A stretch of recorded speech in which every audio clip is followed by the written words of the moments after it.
எங்கள் அக்கா சாகவில்லை, அவளை கொன்று விட்டார்கள். அந்த சாவு மறைக்கப்பட்ட உண்மை. குற்றம் சாட்டப்பட்ட விஜய், நீங்கள் வரதட்சணை கொடுமை செய்ததுக்காக குற்றம் சாட்டப்பட்டீர்கள். அந்த ஒரு வாக்கியம் ஒரு குடும்பத்தின் மரியாதையை தரையில் போட்டது. ஆனால் அவன் உண்மை குற்றவாளியா அல்லது ஒரு திட்டமிட்ட சதியா? பொய்யான குற்றச்சாட்டு, ஒரு உடைந்த குடும்பம், ஒரு மகனின் அமைதியான பலி. ஒரு குடும்பம், ஒரு பொய்யான குற்றச்சாட்டு. அந்த இரவில் சிதறிய கண்களில் கண்ணீர். நனைந்த அந்த வீடு வாசலில் கைகட்டி நின்றிருந்த ஒரு நேர்மையான தந்தை. வரதட்சணை கொடுமை என்ற அந்த வார்த்தை. ஆனால் அந்த வார்த்தை ஒரு குடும்பத்தின் வாழ்க்கையை தலைகீழாக மாற்றிவிட்டது. இது வெறும் வழக்கின் கதை இல்லை, அது உண்மை பழிவாங்கும் ஒரு மனிதனின் கதை. இந்த உண்மை கதைகளை தொடர்ந்து கேட்கும் முன் இது போன்ற கதைகளை தொடர்ந்து கேட்க லைக் செய்யுங்கள், கமெண்ட் பண்ணுங்கள். கதையை தொடர்ந்து கேட்க சப்ஸ்கிரைபர் செய்யுங்கள். நான் விஜய். நான் ஒரு நல்ல குடும்பத்தைச் சேர்ந்தவன். ஏனென்றால் எங்கள் அப்பா ஆசிரியர் பணியில் இருந்து ஓய்வு பெற்றவர்கள். எங்களுக்கு என்று வேலை செய்தாலும் எங்கள் குடும்பத்தை கவனிப்பதற்காகவே உழைத்தவர்கள். எங்கள் அம்மாவும் ஆசிரியர் பணியில் இருந்தார்கள். ஆனால் எங்களுக்காகவே வேலையை விட்டுவிட்டார்கள். முழு நேரமும் எங்கள் குடும்பத்தை கவனித்துக் கொண்டார்கள். எங்களுக்காகவே எங்கள் அம்மா வேலையை விட்டார்கள். ஏனென்றால் அவர்களுக்கு குடும்பம்தான் முக்கியம். எங்கள் குடும்பத்தில் எந்த ஒரு மரியாதையும் குறைவும் ஏற்படக்கூடாது என்பதற்கு மட்டுமே முழுமையாக எங்களுக்காகவே உழைத்தார்கள். நாங்கள் எங்கள் நகரத்தில் நல்ல பேர் எடுத்த குடும்பம். எப்பொழுதுமே எங்களுக்கென்று எங்கள் நகரத்தில் மதிப்பு கிடையாது. அப்படிதான் நாங்கள் வாழ்ந்து கொண்டிருந்தோம். எங்கள் குடும்பம் நடுத்தரமான குடும்பமாக இருந்தாலும் எங்கள் வீட்டில் நாங்கள் மகிழ்ச்சியுடன் தான் வாழ்ந்து கொண்டிருந்தோம். சொல்ல போனால் எனக்கு ஒரு அக்கா இருந்தால், ஆனால் இப்பொழுது இல்லை. அதனால் எங்கள் வீடு எப்பொழுதுமே அமைதியாகத்தான் இருக்கும். எங்கள் அக்காவும் நானும் இரட்டை குழந்தைகள். நாங்கள் சேர்ந்துதான் படித்தோம். இன்னும் சொல்ல போனால் அவள் தன் மகன் போலதான் என்னை பார்த்து கொண்டாள். அவள் என்மேல் அதிக பாசம் கொண்டவள். எனக்கென்று என்ன இருந்தாலும் அவள்தான் முன்னே வந்து கேட்பாள். எங்கள் அக்கா என்மேல் கொண்ட பாசம் அளவற்றது. படிப்பு அவள்தான் சொல்லிக் கொடுப்பாள். பெண்களை எப்படி மதிக்க வேண்டும், எப்படி நடந்து கொள்ள வேண்டும், அனைத்தையும் கற்றுக் கொடுப்பது எங்கள் அக்காதான். இன்னும் சொல்ல போனால் இன்னொரு தாய். நாங்கள் இருவரும் சேர்ந்தே வளர்ந்தோம். சேர்ந்தே கல்லூரிக்கு சென்றோம். எங்கு பார்த்தாலும் நாங்கள் நண்பர்கள் என்றுதான் சொல்லுவார்கள். அக்கா தம்பி என்று சொல்ல மாட்டார்கள். அப்படிதான் வாழ்க்கை எனக்கு சந்தோஷமாக சென்றது. நான் இன்ஜினியர் எடுத்தேன். பெரிய கம்பெனியில் எனக்கு வேலை கிடைத்தது. அக்காவை திருமணம் செய்து கொடுக்க வேண்டும் என்று வீட்டில் அனைவரும் ஆசைப்பட்டார்கள். அக்காவை பார்க்க வந்த ரவிச்சந்திரன், அவர் காவல்துறையில் பணியாற்றுகின்றார். அவர்கள் வீட்டில் 2 மகன்கள். அதில் மூத்த மகன்தான் ரவிச்சந்திரன். எங்கள் அக்காவிற்கு அவரை மாப்பிள்ளையாக பிடித்து விட்டதால் அனைவரும் சம்மதித்து திருமணம் கோலாகலமாக நடந்தது. எங்கள் அக்கா எங்களை விட்டு செல்லும் போது கண் கலக்கத்துடன் சென்றார்.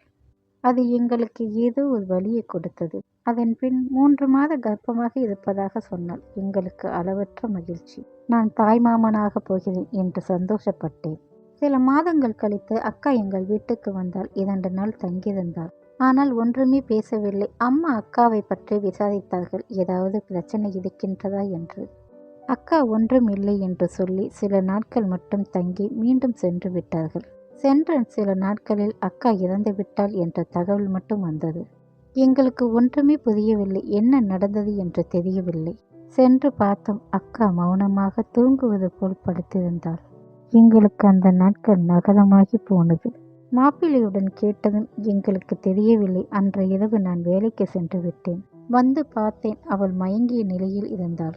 மருத்துவமனைக்கு அழைத்து சென்றோம். முன்பே இறந்து விட்டார்கள் என்றார். அதற்கு மேல் ஒன்றுமே சொல்ல முடியவில்லை. ஏதோ இதய துடிப்பு பிரச்சனை ஏற்பட்டது என்றுதான் நாங்கள் நினைத்தோம். அக்காவுடனே அந்த குழந்தையும் இறந்து விட்டது. சில நாட்கள் கழித்து எனக்கு ஒரு கடிதம் வந்தது. அது அக்காவிடமிருந்து. அவள் இதற்கு முன்பே எழுதி வைத்திருந்தாள். அந்த கடிதம் எனக்காக தனியாக. அதை பார்த்ததும் நான் அதிர்ச்சி அடைந்தேன். உன் மாமாவிற்கு என்னை பிடிக்கவில்லை. சில நாட்கள் பிறகுதான் எனக்கு தெரிந்தது.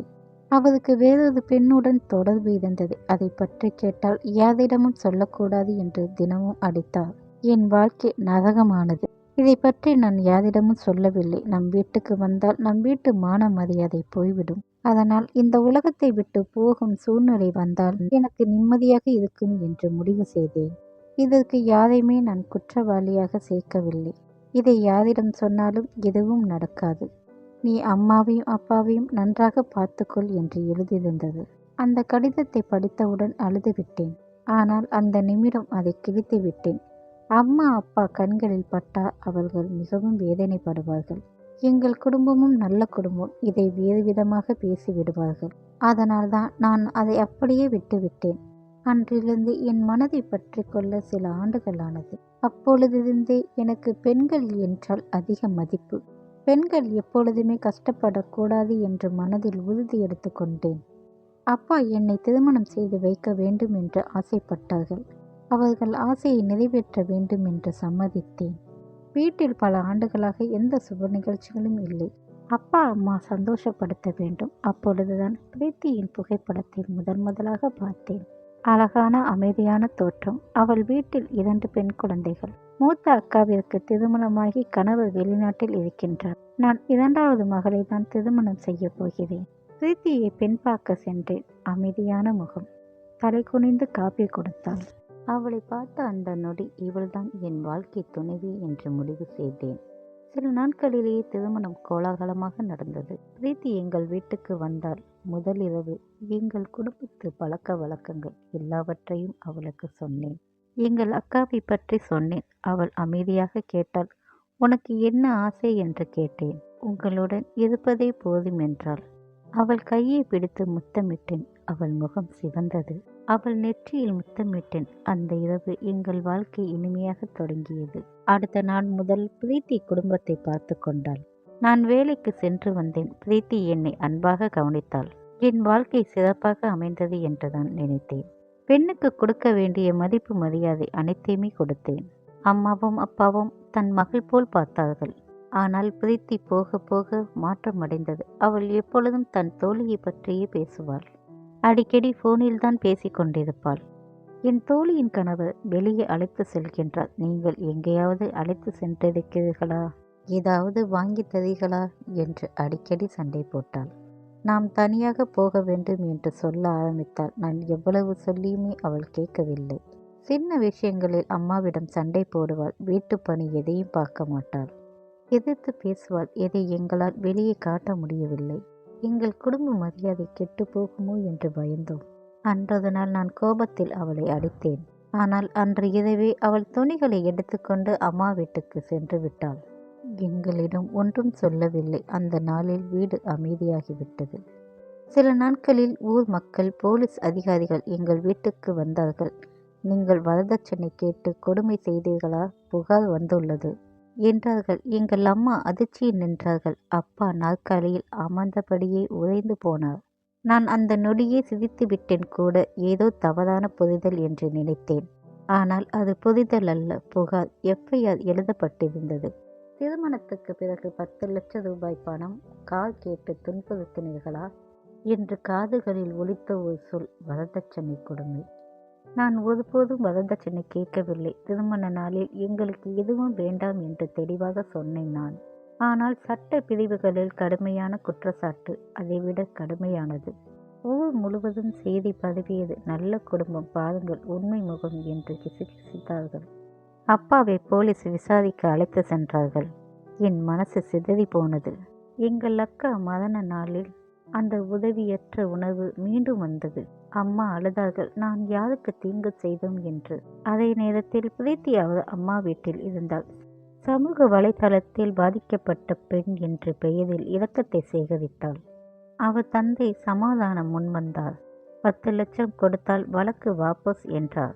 இது நேரடி வியாபாரம், மரியாதை பாதிப்பு பணம்.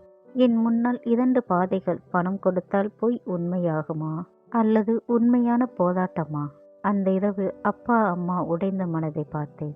ஆனால் அந்த உடைந்த தருணத்தில் எனக்கு ஒரு புதிய நம்பிக்கை பிறந்தது. நான் சத்தியத்தை காப்பாற்றுவேன். அன்றது நாள் என்னை குற்றவாளி என்றவர்கள் தலை குனிவார்கள் என்று முடிவு செய்தேன். அது பழிவாங்கும் ஆரம்பம். ஆனால் வெறுப்பால் இல்லை, உண்மையாகவே. நான் பழைய மொபைலை எடுத்து பார்த்தேன். பிரீத்தியுடன் நடந்த வாட்ஸ்அப் உரையாடல்கள்.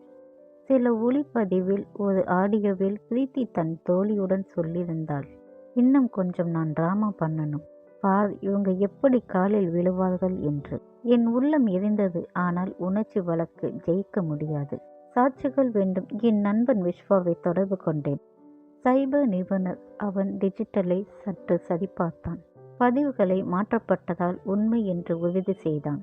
வங்கி பரிவர்த்தனையும் நாங்கள் பார்த்தோம். திருமணத்துக்கு பிறகு பிரீத்தியின் கணக்கில் பெரிய தொகை வந்தது. அந்த தொகை முகம் தெரியாதவனிடம் கேட்ட தொகை. அந்த பணம் அனுப்பியது முன்பே இந்த மாதிரி போலி வழக்கில் தொடர்புடையவர்கள்.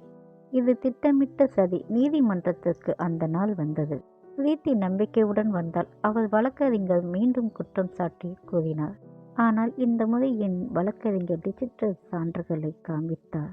நீதிமன்றத்தில் அந்த ஆடியோ ஒலித்தது. இன்னும் கொஞ்சம் வேகமாக. அறை முழுவதும் அமைதி. ஆடியோ அறிக்கை பதிவு உண்மை, மாற்றமில்லை. வங்கி ஆபரணங்கள் அனைத்தும் காட்டப்பட்டது. சாட்சிகள் விசாரிக்கப்பட்டார்கள்.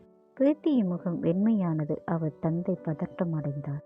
கடைசி தீர்ப்பு நாள் வந்தது. நீதிபதி கூறினார்கள், பெண்கள் பாதுகாப்பு சட்டம் தவறாக பயன்படுத்தப்பட்டது. அது குற்றவாளிகளுக்கு அழிவை தரும் என்றார்கள்.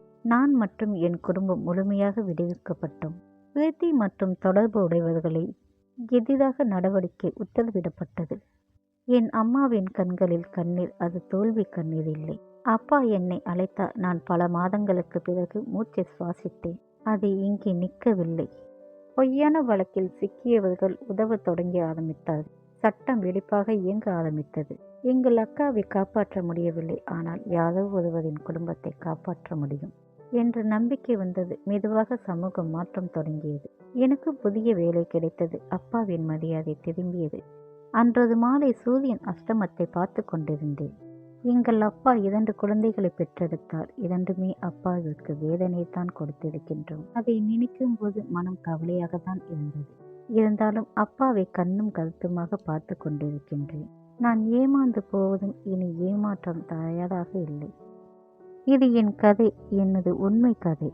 கதையை தொடர்ந்து கேட்க சப்ஸ்கிரைப் செய்யுங்கள். நன்றி, வணக்கம்.